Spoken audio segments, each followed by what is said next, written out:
The corridor Don't did not move. echo. No! That was the Please! first thing Elias You won't Ward do it. noticed as the intruder took That's another right. step forward.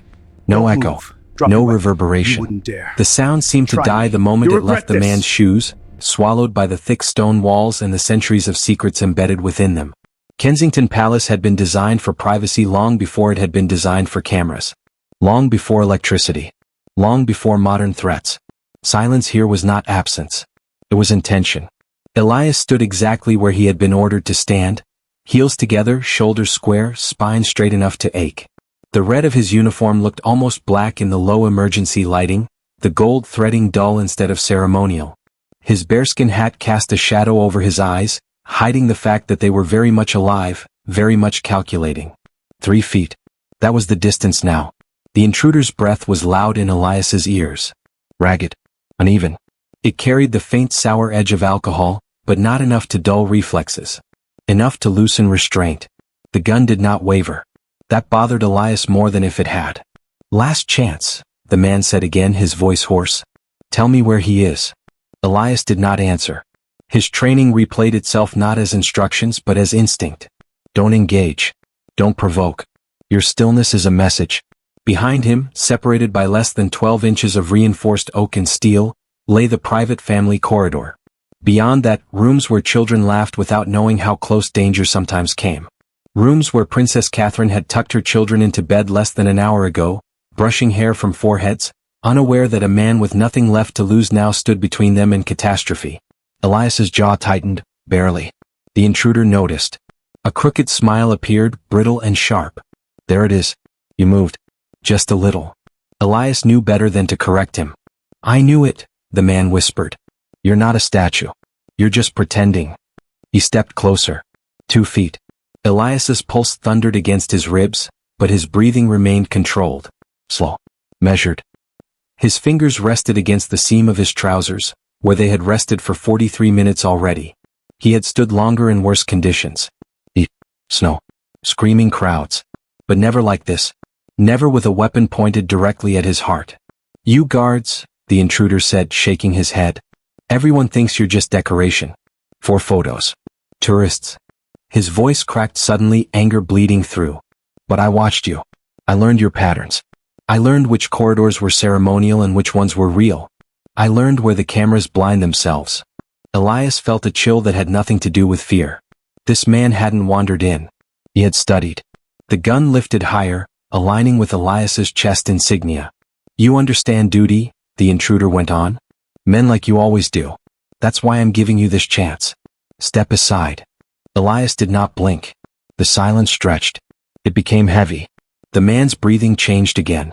Faster now. Unsteady. His eyes flicked past Elias's shoulder toward the door behind him. Toward what lay beyond. He's in there, the intruder said softly. Isn't he?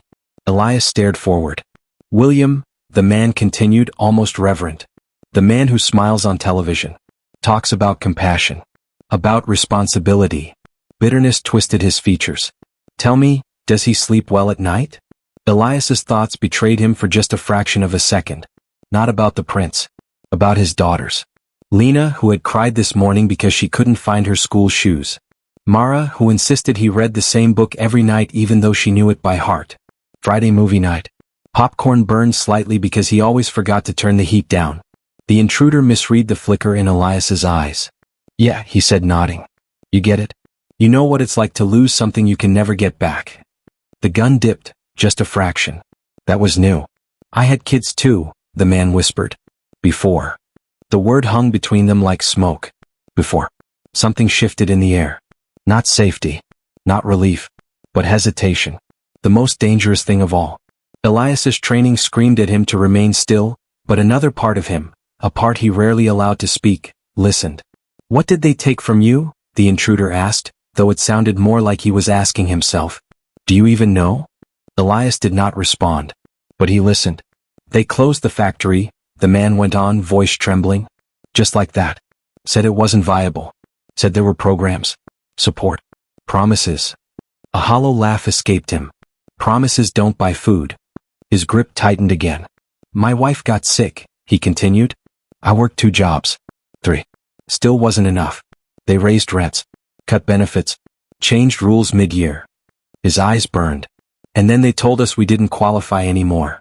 The gun came back up. My kids watched their mother disappear piece by piece while people in palaces debated budgets. Elias felt something dangerous stir in his chest. Not sympathy. Recognition. Because Elias had grown up watching his own father polish boots after 12-hour shifts. Because he had seen good men crushed quietly by systems that never even learned their names. But recognition did not mean permission. The intruder took another step. 1 foot now. I don't want to hurt anyone, he said, tears streaking down his face. I just want him to look at me. To hear me. Man to man. Elias's fingers twitched. Once. A coded movement. If the auxiliary cameras were live, James would see it. Would understand. How long before they come? The intruder asked suddenly, eyes sharp again. Your backup. Elias's stillness answered him. The man laughed, shaky and bitter. Too long. The gun rose. Step aside. Elias did not. You think standing there makes you noble? The intruder snapped.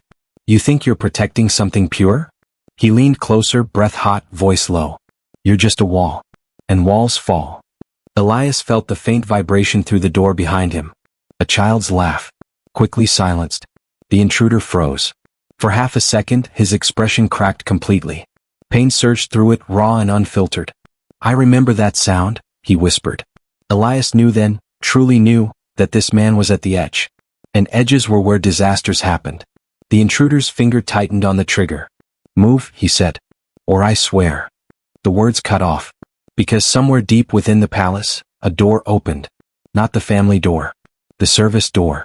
Footsteps echoed, controlled, purposeful. The intruder spun, startled, gun swinging.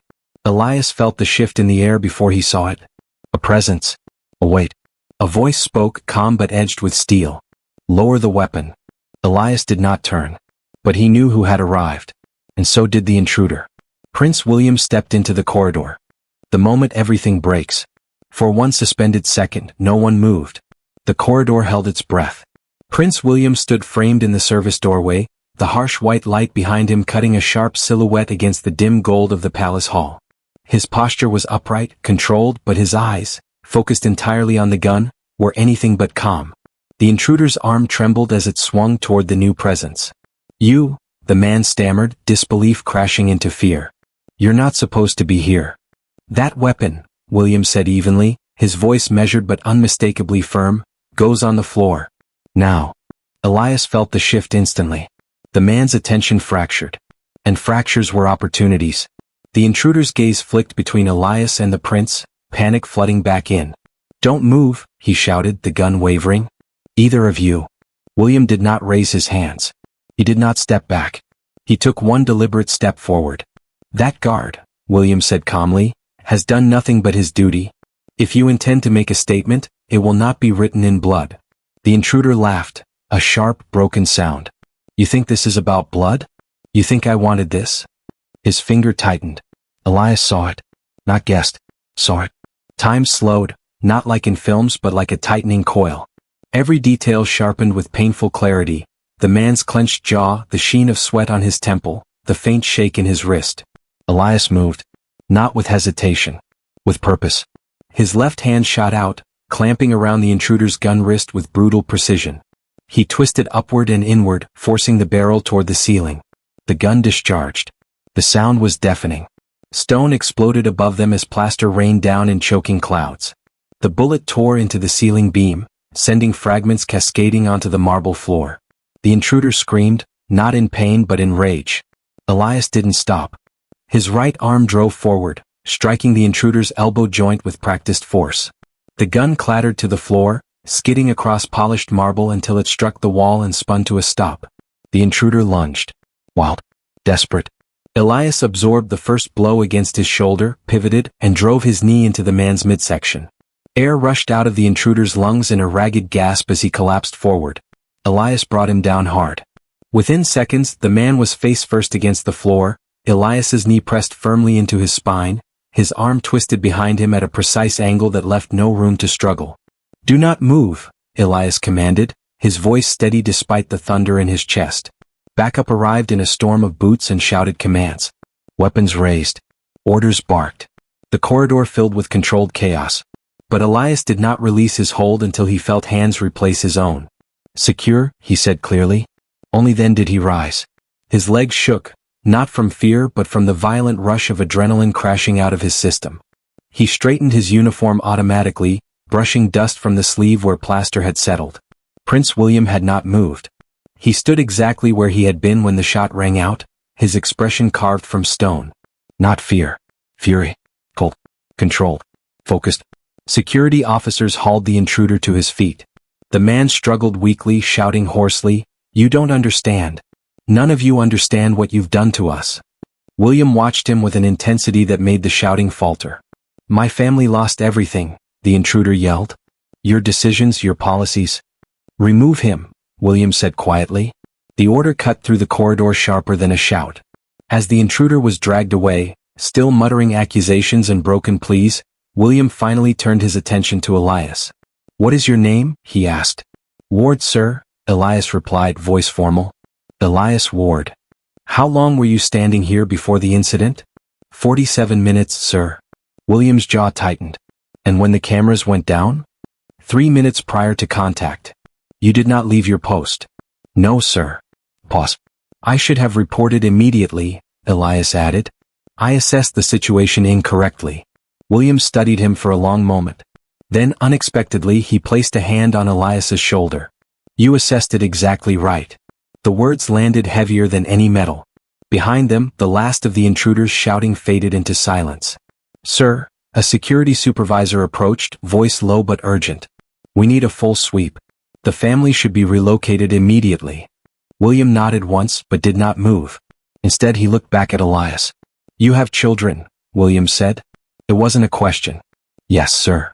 "And you stood here knowing what could happen?" "Yes, sir." William's voice dropped, barely audible. "That isn't just duty. That is sacrifice." Elias said nothing. Behind the closed door, faint movement could be heard. A muffled voice. A child asking a question that should never have needed answering. William turned toward the door, inhaling deeply. "I need to go to them," he said. He stopped, then looked back once more at Elias. "This will not become a headline," William said quietly. "But I will not forget it." Elias inclined his head. "Of course, sir." As William walked away, flanked by security, Elias noticed something beneath the prince's composure. Not gratitude. Not relief. Anger. The kind that did not explode. The kind that waited. After the gunshot, the palace did not return to normal. Pretended to. Corridors were cleared. Radios went quiet. The marble floors were cleaned where plaster and dust had fallen. The bullet hole in the ceiling was concealed behind temporary paneling before dawn. Orders were issued, reports drafted, timelines reconstructed. But beneath the surface something had shifted. Elias Ward stood alone in the security briefing room, his uniform replaced by a plain dark suit. The red coat that had marked him as a symbol was folded neatly on the table beside him, suddenly heavier than it had ever felt on his shoulders. Across from him sat 3 senior security officials. No one spoke. The silence reminded him of the corridor. "Let's go through it again," said Director Hawthorne at last, fingers steepled. "From the moment the cameras failed." Elias answered calmly, precisely. He described the dead feet, the decision to wait, the footsteps, the weapon, the arrival of the intruder. Every word measured, every second accounted for. "And you did not engage until His Royal Highness entered the corridor," Hawthorne said. "That is correct. You were armed." "Yes." "And yet you chose not to draw." "Yes." A glance passed between the officials. Hawthorne leaned back. "Some might say that was a risk." Elias met his eyes. "Yes, sir." "Some might say protocol exists for a reason." "Yes, sir." The room grew colder. Elias understood this moment. He had seen it happen before, guards praised in public but dissected in private. When systems failed, individuals were examined under microscopes. "Do you believe," Hawthorne continued, "that you endangered the principal by remaining silent?" Elias thought of the gun 6 inches from his chest. Of the child's laughter behind the door. "No, sir," he said. "I believe I prevented escalation." A long pause. Then a door opened quietly behind them. Prince William entered without announcement. The room stood instantly. "At ease," William said, though his tone left little room for ceremony. He took a seat at the head of the table, eyes moving from face to face before settling on Elias. "Continue," he said. Hawthorne hesitated. Sir, we were reviewing Guard Ward's actions in relation to... I know exactly what you were reviewing, William said evenly. I was there. No one spoke. William folded his hands. That corridor exists for one reason. It is the last barrier. If everything else fails, a human being stands between my family and harm. His gaze did not leave Elias. That human being did exactly what he was trained to do. Hawthorne cleared his throat. There was a delay in reporting the camera failure. There was a failure in the system, William interrupted. And I want to know why. The temperature in the room dropped several degrees. The backup feed should have triggered an alarm, William continued. It did not. The silent alert did not engage. The corridor was blind. He leaned forward. Explain that. No one answered immediately. Finally, another official spoke. Sir, the system was under maintenance earlier that evening. A temporary override was left in place, William finished. Convenient. Silence again. I want a full audit, William said. Not tomorrow. Not next week. Now. He stood. And I want it understood that no one in this room will attempt to place responsibility for this incident on the man who stood between a gun and my children. His voice hardened. If you have an issue with that, take it up with me. No one did. William turned to Elias. You may go home, he said. Elias blinked. Sir? You were on duty longer than anyone should be, William said. Your family deserves to see you. Elias hesitated only a moment. Thank you, sir. As he left the room, he felt something unfamiliar in his chest. Not pride. Relief. Elias arrived home just after sunrise. The house was quiet. Too quiet. He stepped inside carefully as if still on duty, then stopped when he heard footsteps. Dad. Lena stood at the top of the stairs, hair messy, school bag already on her back. You're late, she said accusingly. Elias smiled, a smile that shook slightly. I know. Mara appeared behind her, clutching her favorite book. Did you promise movie night? Yes, Elias said softly. I did. She considered him seriously. Okay. But you still owe popcorn. His wife Anna stood in the doorway, eyes searching his face. She didn't ask questions. She simply wrapped her arms around him. Elias closed his eyes for the first time since the corridor. Back at the palace, Prince William stood alone in the private corridor. The paneling had been removed. The damage exposed. He stared at the bullet hole. At the place where Elias Ward had stood. At the place where everything could have gone wrong. Behind him, Catherine approached quietly. The children are asking questions, she said gently. William nodded. They always do. They heard the noise. I know. She touched his arm. You can't carry this alone. William exhaled slowly. I stood there, he said quietly. And I watched a man be willing to die so I wouldn't have to explain danger to my children. Catherine said nothing. That corridor exists because we assume systems will fail, William continued. What I saw last night was a man holding together something far bigger than stone walls. His jaw tightened. And I am angry, he admitted. Catherine met his eyes. At him? No, William said. At the fact that it came that close. He looked back at the corridor one last time. This cannot happen again. What the guard revealed. Elias Ward was halfway through fixing a broken cupboard hinge when the knock came. It was firm. Controlled. Professional. Anna looked up from the kitchen table. That sounded official. Elias already knew. He wiped his hands slowly, heart steady but alert. It probably is. Two uniformed officers stood outside, respectful but unmistakably formal. Guard Ward, one said. You're requested at Kensington Palace. Immediately. Anna's face tightened. Elias squeezed her hand. I'll be back. She searched his eyes. You promise? Yes, he said and meant it. The car ride back to the palace was silent. Not tense. Not rushed. Just heavy. Elias noticed details he hadn't before. The early sunlight catching the iron gates, the way the palace seemed less grand from this angle. Less untouchable. Almost human. He was escorted not to security offices this time, but deeper. Lower. Down a narrow stairwell few ever saw. The corridor. Only now it wasn't silent. Panels were removed, walls exposed, wiring visible. Engineers moved with tablets and clipboards, murmuring in low voices. The polished myth of perfection had been peeled back, revealing something fragile underneath. Prince William waited at the far end. No entourage. No ceremony. Just a man in a simple suit, hands clasped behind his back. "Thank you for coming," William said. "Yes, sir." William gestured toward the exposed walls. "Do you know why this corridor exists?" Elias hesitated. "I was told it was a fallback route, sir." "That's the official explanation," William said. "It's incomplete." He turned, walking slowly along the corridor. Elias followed. "This passage was built during a period when trust was uncertain," William continued. "Not just from outside threats. From internal ones." Elias listened carefully. "It exists because history taught us that systems fail," William said. "Guards fall ill. Technology breaks. Loyalty is tested." William stopped and faced him. "But this corridor was never meant to be defended by cameras." Elias understood. "It was meant to be defended by people," William said quietly. "By judgment. By restraint. By someone who knows when not to act." Silence settled between them. "You did something unusual," William went on. "You chose patience over force. You recognized not just a threat, but a breaking man." Elias lowered his gaze. "He was dangerous." "Yes," William said.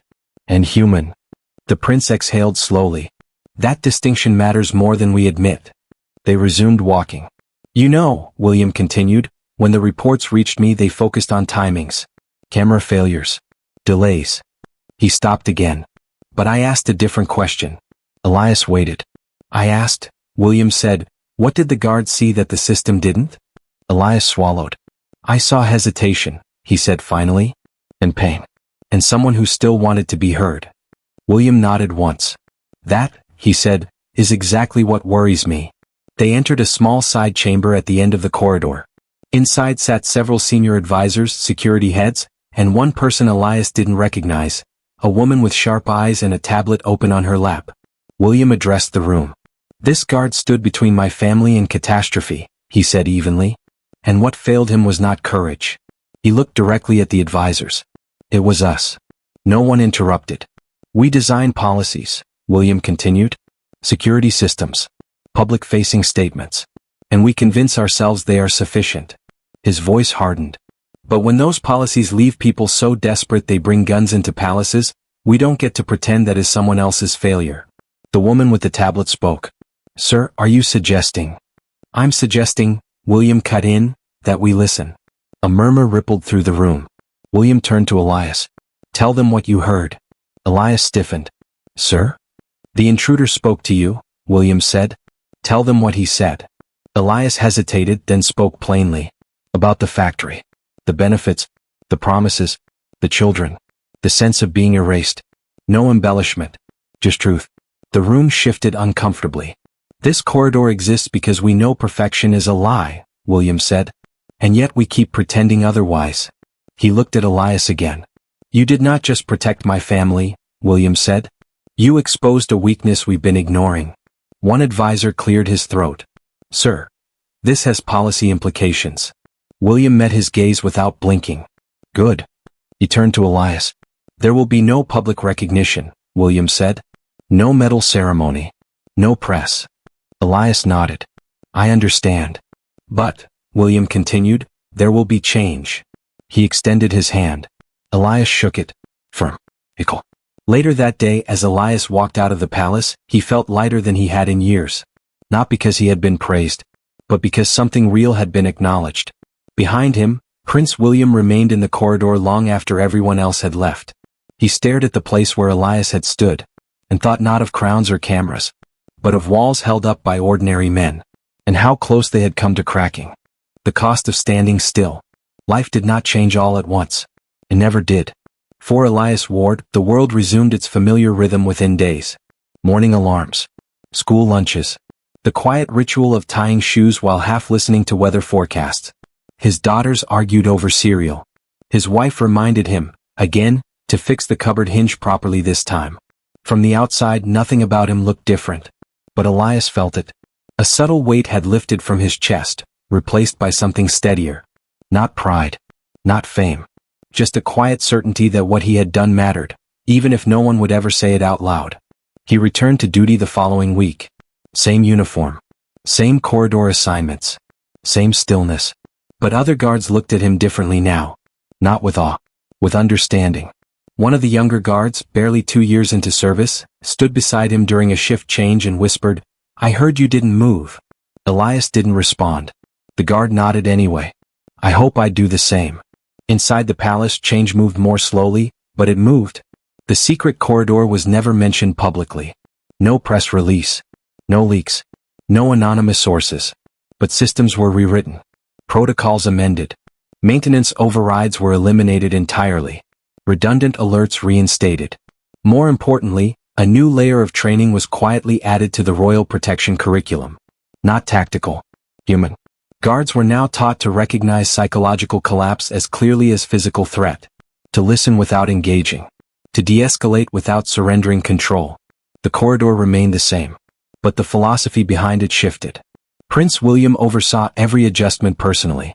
Late nights became common. Briefings ran long. Advisors learned not to rush him when his jaw tightened, a sign he was thinking about more than schedules. One evening, long after the palace had settled into silence, William stood alone in his private study. The children were asleep. Catherine sat nearby reading quietly. William stared at a folder on his desk. Inside it were no photographs, no headlines, just a single typed report. Incident, contained. Outcome, no casualties. He closed the folder. "Do you ever think about how close things come?" he asked quietly. Catherine looked up. "Every day." William nodded. "That man in the corridor?" He didn't hesitate. Catherine set her book aside. He didn't need to. He knew who he was. William exhaled slowly. "So many people think leadership is about standing in front," he said. "About speeches. About symbols." He looked toward the closed door that led to the private corridor beyond.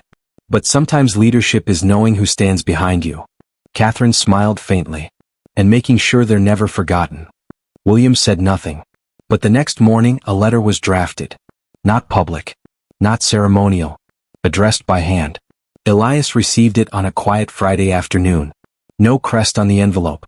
No seal. Just his name. He opened it carefully. The letter was short. Direct. "Mr. Ward, you stood when it mattered. Not because you were ordered to, but because you understood the weight of what was behind you. My family sleeps safely because you chose restraint over fear. That is a debt I will always acknowledge even if the world never sees it." Oh. Elias folded the letter and placed it in a drawer. Not with medals. Not with certificates. But beside his daughter's drawings. Friday night came. Popcorn burned slightly. Movie night happened anyway. Lena leaned against his shoulder. Mara fell asleep halfway through, book clutched to her chest. Anna watched him from across the room. "You've been quieter," she said softly. Elias smiled. "Just thinking." "About?" He considered the answer. "About how close things get sometimes," he said. "And how most people never know." Anna nodded. "Maybe that's the point." Later, after the house went quiet, Elias stepped outside. The night air was cool. So, he stood there for a moment, hands at his sides, the same way he had stood in the corridor. But this time there was no gun, no threat, just silence and peace. Months later, another guard would stand in that corridor. Another system would falter. Another decision would be made. And somewhere in that moment, a lesson would echo, unspoken but understood, that sometimes the world doesn't need heroes who charge forward. Sometimes it needs someone willing to stand still, to hold the line, to be the wall.